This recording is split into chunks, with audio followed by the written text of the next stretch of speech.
Hey, what's up guys, it's Shawzo here, and this is Abernathy Farm. And I've turned it into a thriving little spot for some trade. I have to say this is one of those settlements that was very difficult to work around. So I've just made things work, and I've added a few things that are quite surprising for a no mods build. As most of you know, I'm on a mission to rebuild every settlement in the Commonwealth, and there's only 2 left. For those of you who are new around here, I'm going to be showcasing how I've built this settlement with a fully decorated tour by the end. So sit back, relax, grab yourself a hot tea and enjoy. So the first thing I'm going to do is try and save this power tower because it's a bit all over the place at the moment. So I'm going to finish off what was started, adding to the existing rooftops going around. And to make this possible, I'm going to use the pillar glitch and a fire pit, which will allow me to sink the pillar into any structure. Of course, you would first need to put the pillar and the rooftop on the natural ground down below, so you can position the pillar in a way that you can sink it up here. So let's finish off the rooftop, shall we?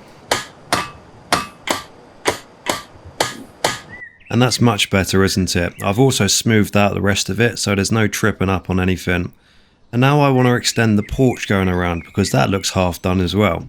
So it's a similar process again. We'll just grab ourselves a fire pit and the trusty pillar glitch. And as I said before, you have to set up the structures down here first, because you can sink the pillar into position. And it's a nice clear space, and you won't be picking up any of the work that you've just done. So I'm going to go for 3 different porches, matching the aesthetics of the rest of it. And I'm going to place the pillar in the middle of the first one, and we'll hold down A and bring it up. And this will allow the pillar to match up with the fire pit that we've just placed down. I'm going to finish the rest of it around the side. Nicely done. Looking at the progress so far, you can see it's starting to take shape now, but we're far from finishing this project. There's still a lot to do. As you can see, it's very exposed back here, and there's not really much room to make any structures. So we need to extend the rooftop again. So we're going to go with 3 across, and I actually want to go for 3.5. So using the pillar, we'll just half it off at the end here. And I discovered this was the perfect length to prop it up on this side of the power tower. I'm also going to barricade up the end of the porches either side. And I have to say, it looks very fitting with the rest of the rooftop. But I'm not going to put porches out here. I'm going to put something different, which I will do in a minute. But I do want to start thinking about building upwards, as it's quite a high build limit on this settlement. And I had plans to build inside the power tower, but unfortunately there's an invisible ceiling preventing me from doing so, which is such a shame, especially with the fact that you can do so in Fallout 76. So I've made a workaround. After a few trial and errors, I've placed this staircase in a way that these floorboards go completely square around the tower, clipping onto the metal pieces as we go along. So let's finish that up.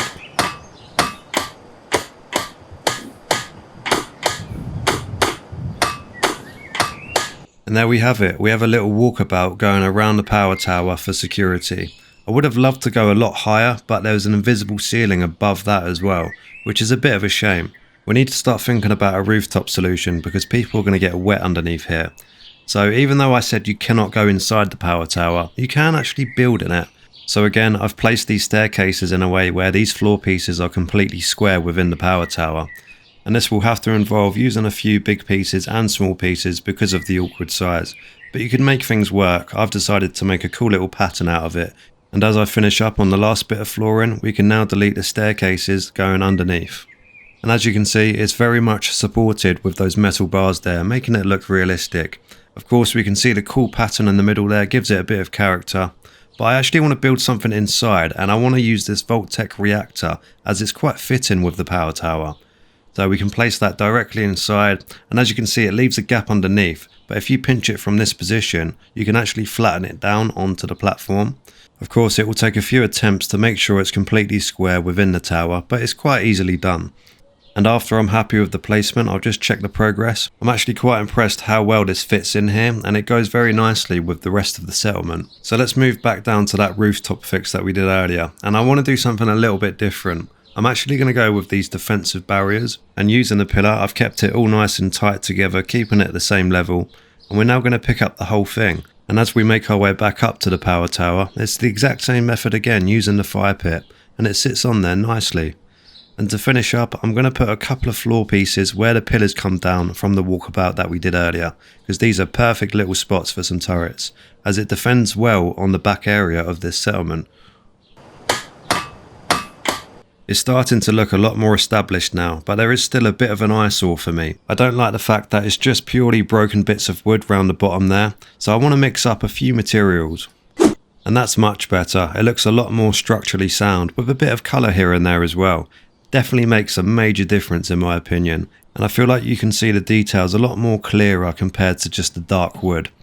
Anyways, that is the power tower completely repaired. I'm quite happy with the outcome. It was quite difficult to come up with a plan, but we've got there. Now it's time to deal with the surrounding areas, and I want to start building a wall following the fence line going around it. And I just want to go in depth with the pillar for those of you who still struggle with it. You need to make sure that it's sunken a little bit, and you want to twist it around, which allows it to go very close up to a wall. Then you just simply hold down A, which allows you to clip the whole thing. Sometimes I get people who continually say that I can't use the pillar. I don't have the talent, Shawzo, to do what you're doing. That's baloney. Talent is a pursued interest. In other words, anything you're willing to practice, you can do. Here's another little tip for you. When you're building walls uphill, it's good to notch it above each one as you go up. This will allow the walls just to flow up nicely without making it look too jagged. I've still got quite a bit to go, so I'm going to go ahead and finish off the rest.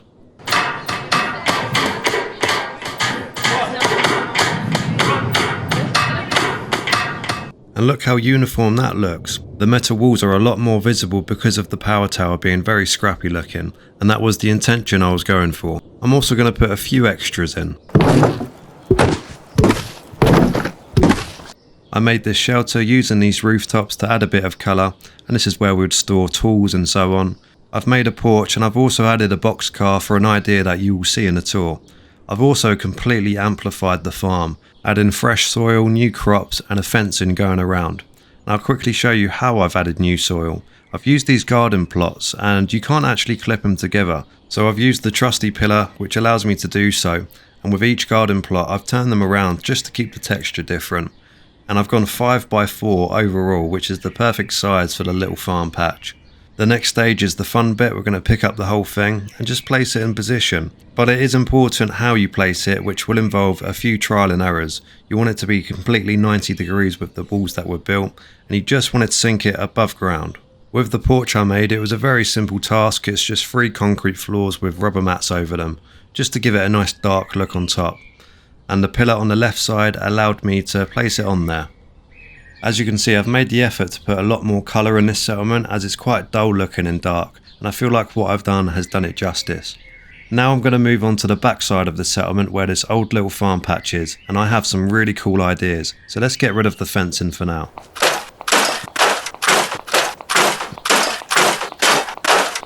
So let's make a start. I'm going to go with 4 wooden floor pieces, and I'm going to place this big yellow bus on top as it's the perfect length.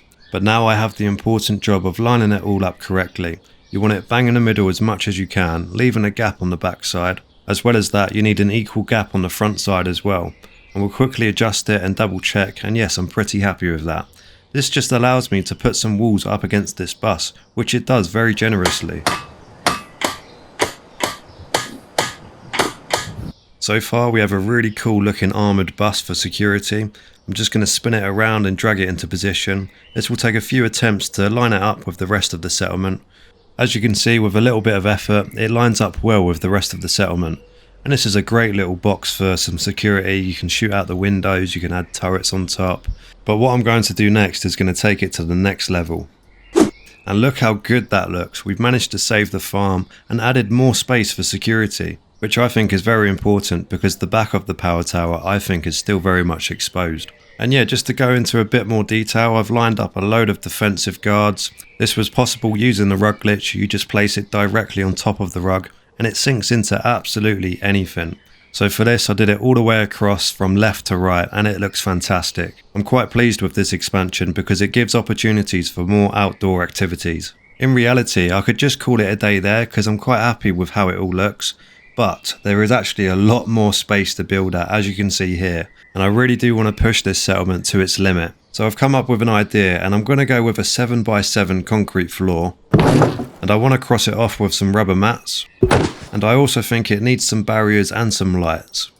As you probably guessed, it's going to be a landing pad for the Brotherhood of Steel, and this will allow them to trade with the Minutemen which will run this settlement, as Sanctuary Hills is right next door. It is looking a bit wonky, so to fix this I'm going to use these floorboards that I put in between the farms here. Because these pieces are very much lined up with the rest of the settlement, I'm going to lift it from its position and start building towards the landing pad.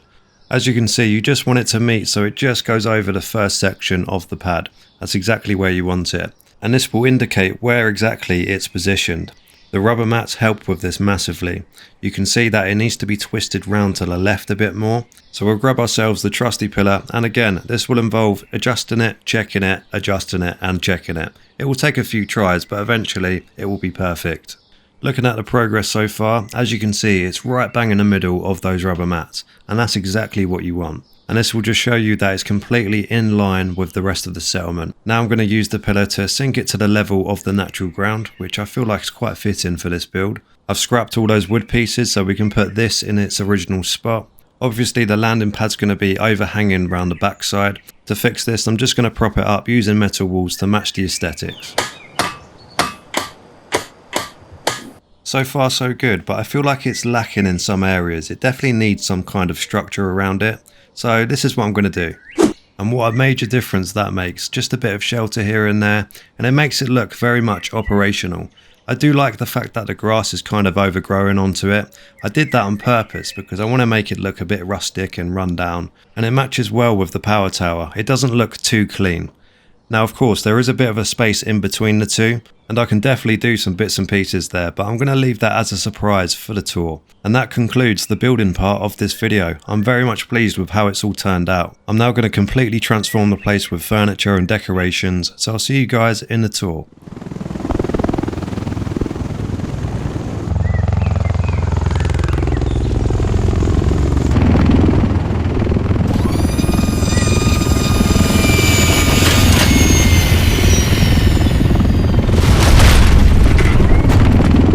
And here is the completed transformation. I've put so much furniture and decorations in, it took me such a long time. There are so many details to show you, and we even have a functional landing pad. As you know, it's a Minutemen and Brotherhood of Steel themed settlement. So yeah, quite an interesting one. Anyways, enough yabbling on from myself, let's have a little walk around, shall we?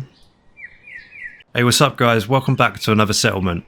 As I said earlier, the next one is going to be the last one. And if you want to find out what that settlement is, wait till the end of the video because I'll be dropping a trailer for it and it looks really cool. Some of you will already know what the next settlement is. It's just something I wanted to make just to bring the hype up for it because it's going to be a big one, you know.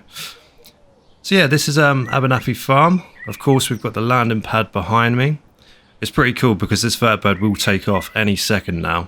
But we'll have a little look around it anyways. We've got a bit of storage underneath this shelter. So in exchange for food, they might give him like a projector machine or a flamethrower. Just some really like random things, you know. On the other side, it's more for crops. So this is what the sort of cargo that goes onto the vertibird. So we've got loads of boxes for the carrots, potatoes, nut fruits, some ammunition here and there. They sometimes use this to stockpile some guns. So yeah, this is what I've done in between. I've done quite a few things. There's a load of these trees and twigs it was a bit of a mess in this area.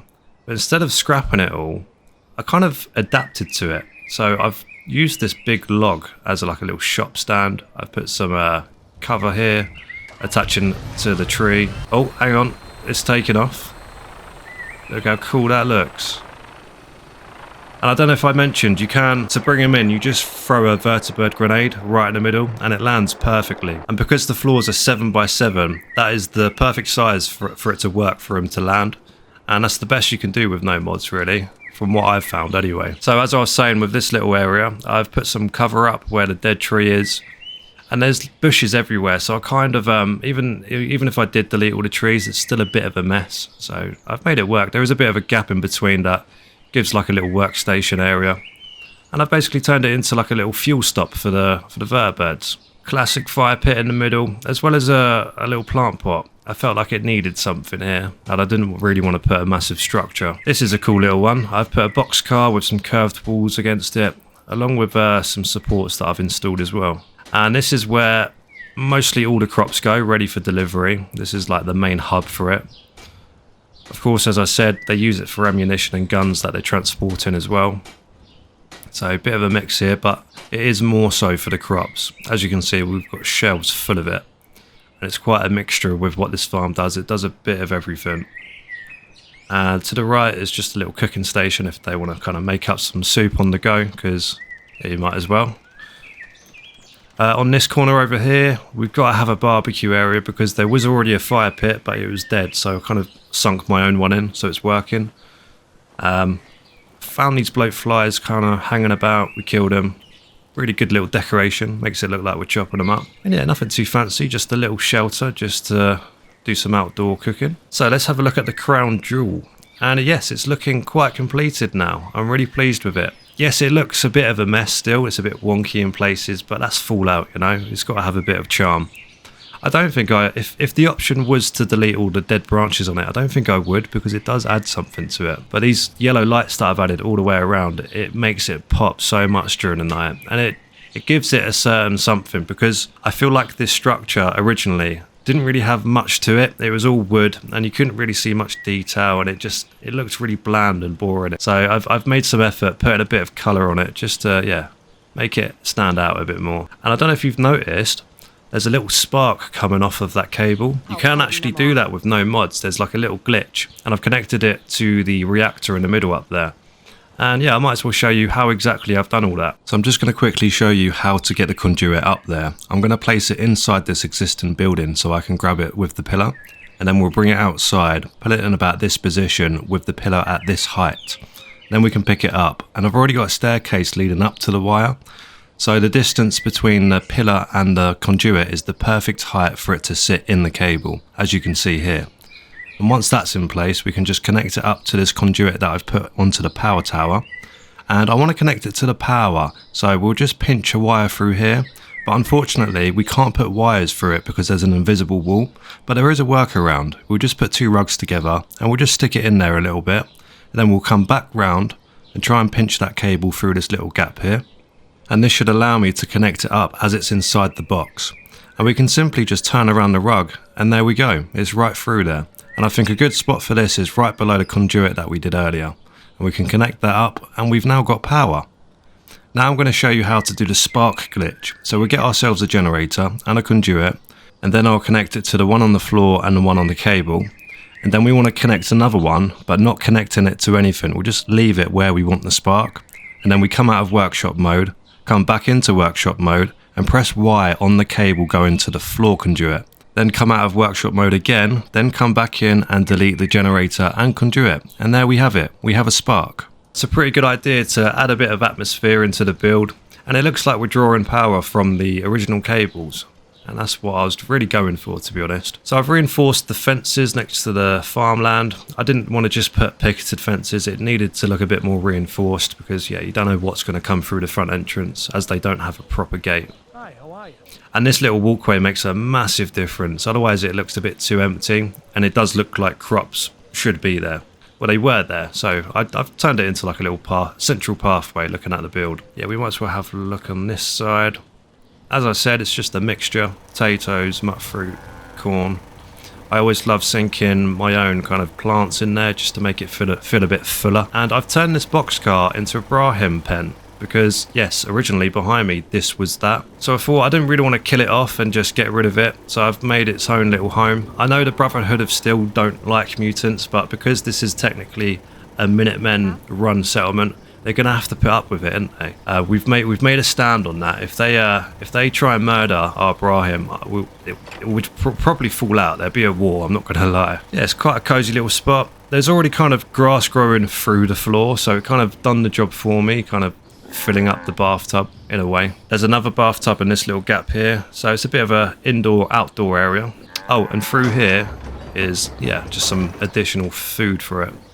You can just close that because it's not open all the time. More of the same on this farm patch, except we've got a little tap here, some shovels, a little cooking station. Again, there's a few dead bushes around this settlement, so I've done my usual with the barriers and a bit of greenery. I really like this little shelter. This is like a little tinkering spot.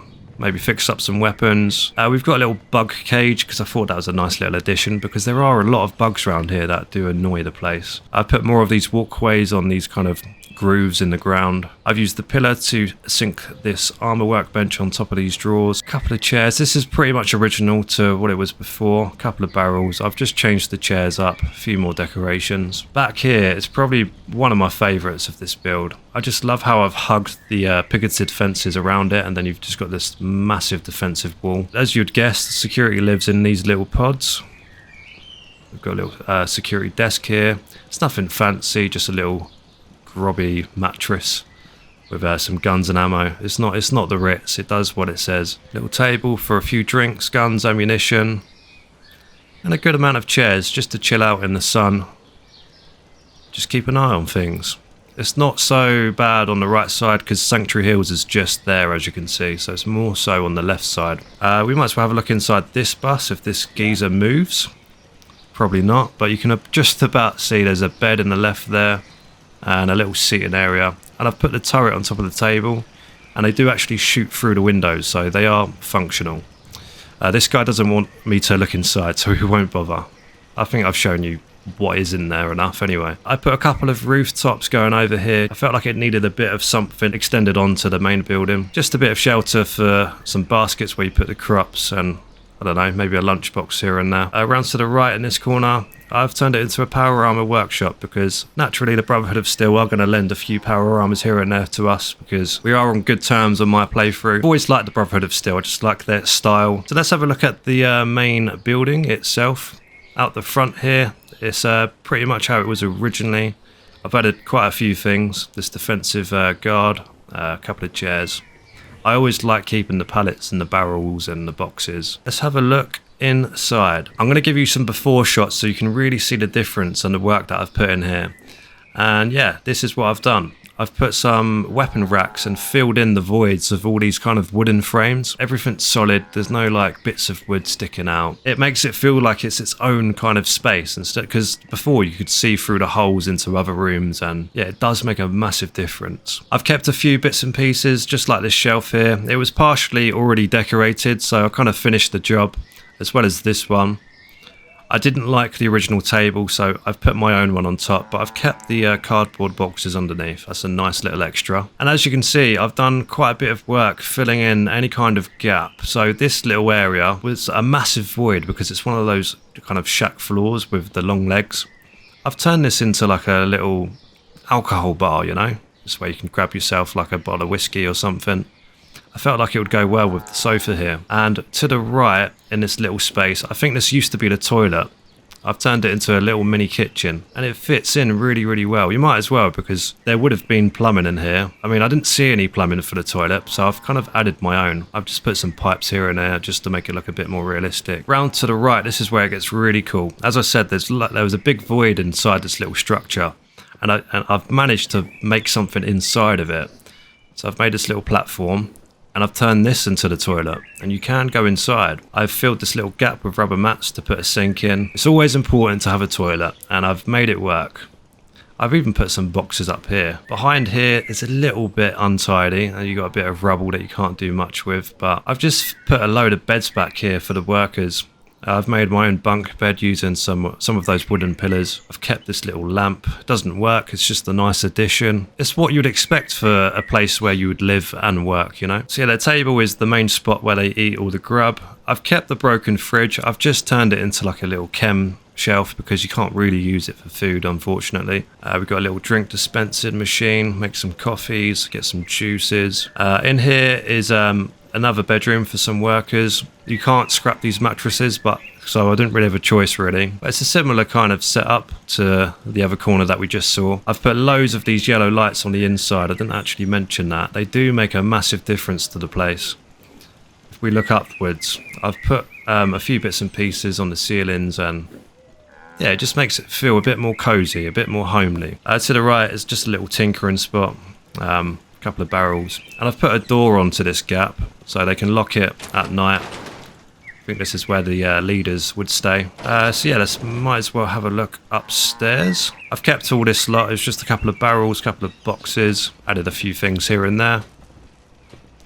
Yeah. Up here, I didn't want to clutter it too much. I've done my usual thing. I've put a couple of things in the middle just to make it feel a bit more fuller. We've got a little computer with a workbench, and just loads of guns and ammo, cardboard boxes that I found and just filled with some guns. So yeah, nice little spot. A few tables here and there to have some lunch. And we'll finish off on top actually. You can just about fit underneath this bar. You do have to kind of go sideways, but it does work. And NPCs do actually come up here, which is what I was hoping for. We can see that spark over there, all connected up to the power reactor, and I just love this. I love how it's zapping away. Goes really, really well with the location. This side is just to chill out, look over onto the Concord over there. Around here is just a few more chairs. Plenty of seating to look at the views, because it is a good view up here. This is one of those settlements where you can build really, really high. I couldn't put anything here because there is an invisible gap here, so you can only just fit on the left side. And as I said earlier, I would have loved to have built upwards, but the left and right of this tower, there's an invisible wall up ahead. I had plans of putting elevators up there and really going all the way to the top, but it's such a shame that there's annoying restrictions. I still think it looks really good from what I've done with the restrictions around it anyway. There's loads of sniper rifles up here. It's the best kind of weapon for it, really. But yeah, that is the end of the tour. I'm now going to give you some night shots. So here it is at night time, and I think the power tower looks so cool with those orange lights going around. That little detail does make it pop a lot more. The lights that I put down for the landing pad were purely just for the vertibirds so they can see where to land. And I feel like it's a nice little touch, it's not too much. And I can't not mention the reactor inside the power tower. I think that's the best looking thing for the nighttime shots because it's zapping and we got the spark on the cable. It just goes well with the night shots.